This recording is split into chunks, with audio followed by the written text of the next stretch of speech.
জামাইকে না করেছিলাম বাজারে যেতে, তারপরেও আমাকে না জানিয়ে চুপচাপ বাজার করে নিয়ে আসছে।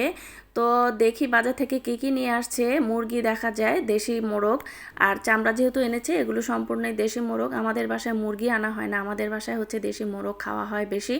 তো মাছের মধ্যে কী কী মাছ এনেছে সবই দেখা যাচ্ছে ছোট মাছ। বাজারে যেতে না করেছি তারপরেও কতগুলো ছোট মাছ নিয়ে এসেছে। আর এর কারণ হচ্ছে 2-3 দিন আগে আমি বলেছিলাম ফ্রিজে বড় মাছ ছাড়া ছোট মাছ নাই। আর আমি তো বরাবরই ছোট মাছ পছন্দ করি, বড় মাছ দিয়ে আমি ভাত খেয়ে তৃপ্তি পাই না।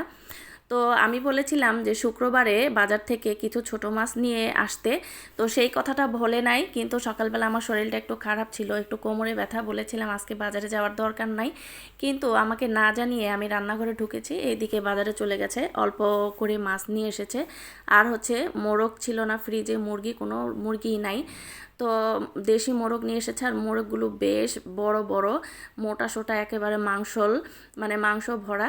তো মোরগগুলো আমারও খুব পছন্দ হয়েছে, কিন্তু এগুলো কাটতে তো এখন আমার কোমরের আরও 12টা বাজবে। আর দেশি মোরগ আনা হলে আমাদের বাসায় কলিজা, গিলা, মাথা, ঠ্যাং, পাখনা আর চামড়া অবশ্যই আনা হয়, কারণ এই চামড়া ছাড়া দেশি মোরগ রান্না করলে আমাদের মনেই হয় না যে আমরা দেশি মোরগ খাচ্ছি।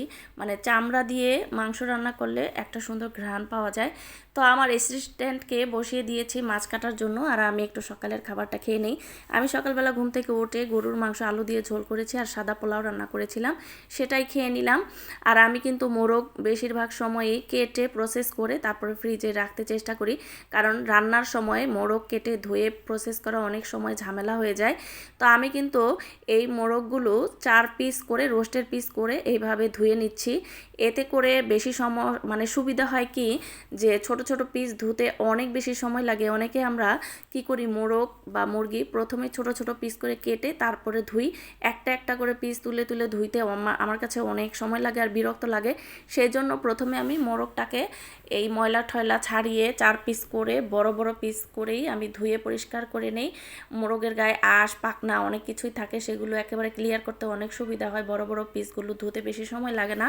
তো এই জন্য আমি এখন এই যে পরিষ্কার করার পরে ছোট ছোট করে পিস করে কেটে নিয়েছি। এগুলো 2-3টা ধোয়া দিয়েই একেবারে রান্নার জন্য রেডি হয়ে যাবে।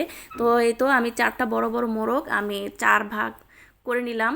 সরি, মোরগ ছিল 3টা, তো 3টা মোরগকে আমি 4 ভাগ করেছি, কারণ মোরগগুলো সাইজে অনেক বড় ছিল। এক একটা মোরগ 1.5 কেজি, 1.25 কেজির মতো হবে এই রকম সাইজের, আর বড় বড় মোরগ পেয়েছে বলে নিয়ে এসেছে। তো যাই হোক, এখন আমি এই মোরগগুলো যেন একেবারে সতেজ থাকে, আর রান্না করলে যেন মনে হয় যে মাত্র ধরে জবাই করে রান্না করা হয়েছে, এমন টাটকা স্বাদ পাওয়া যায়। সেই জন্য আমি এই রকম হাঁড়িতে সবগুলো নিয়ে নিলাম। আর আমার বাসায় যে বক্স ছিল, সেই বক্সে করে পানি দিয়ে মাছ রাখা হয়েছে, এখন আর বক্স নাই। সেই জন্য আমি এই যে পাতিল, ছোট ছোট পাতিল নিয়েছি, পাতিলে করে মাংসগুলো রেখে পানি দিয়ে ডিপ ফ্রিজে ফ্রোজেন করে রাখলাম। আর এইভাবে মাছ রাখলে সতেজ থাকে। চামড়াগুলো আলাদা রেখে দিলাম। আর আলহামদুলিল্লাহ আমার মেয়ে রান্না করেছে। আমি আজকে মাছ মুরগি প্রসেস করতে করতে আমার জান শেষ, এমনিতেই কোমরে ব্যথা। তো মেয়ে এই রান্নাগুলো দুপুরের জন্য করেছে, আলহামদুলিল্লাহ।